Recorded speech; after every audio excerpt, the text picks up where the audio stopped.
উকিল সাহেব, ট্রেনের দরজায় চাপা লেগে আমার আঙ্গুল কাইটে গেছে, রেলওয়ের নামে মামলা করব, মামলা লেখেন। মামলা করবেন ঠিক আছে, রেলওয়ের কাছে কি দাবি করে মামলা করবেন সেটা বলেন। আমার আঙ্গুল কেটে গেছে, রেলওয়ে আমারে 20 লাখ টাকা জরিমানা দেবে। যদি প্রশ্ন করে আঙ্গুলের দাম 20 লাখ টাকা কিভাবে হয়, তখন আপনি কি বলবেন? তখন আমি বলবো, এই আঙ্গুলের ইশারায় আমি আমার স্বামীকে নাচাইতাম। এর আগে 3টা বিয়ে করছো, তারপর আমারই বিয়ে করছো, তারপরও নিজের নির্দোষ দাবি করো। না, আমি নির্দোষ দাবি করতেছি না। আমি যখন জানি, আমি কেন নিজেকে নির্দোষ দাবি করব? আমি দোষী। তাইলে কেন আমারে বিয়ে করছিলা? তখন আমার আবেগে কাজ করছে, বিবেক কাজ। যাকে দেখে ভাবছেন ভাজা মাছটা উল্টে খেতে জানে না, সে যে কখন মাছ খেয়ে কাটা ঢুকিয়ে দিবে টেরও পাবেন না। सुनो, खिड़की के पर्दे लगवा दो। नया पड़ोसी मुझे बार बार देखने की कोशिश करता है। अरे पागल, एक बार उसे ठीक से देख लेने तो दो। वो साला खुद ही पर्दे लगवा लेगा।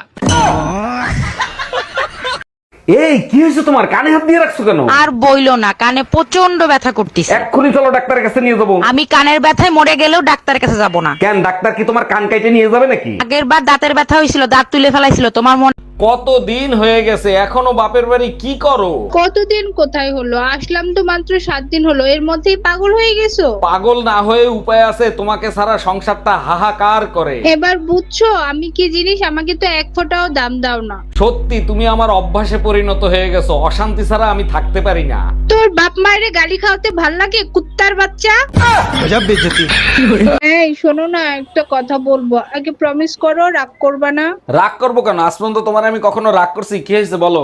আজকে যে তরকারি রান্না করছি না, সব তরকারি না নষ্ট হয়ে গেছে। তরকারি নষ্ট হয়েছে? বিয়ে করে তুমি আমার জীবন নষ্ট করে ফেলাইছো। আজ পর্যন্ত তোমার আমি কিছু বলছি?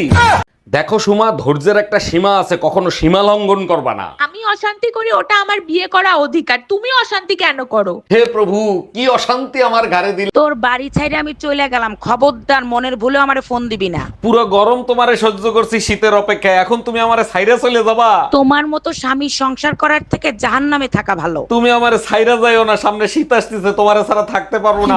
বাবু, বয়স কমানোর ওষুধ পাইছি।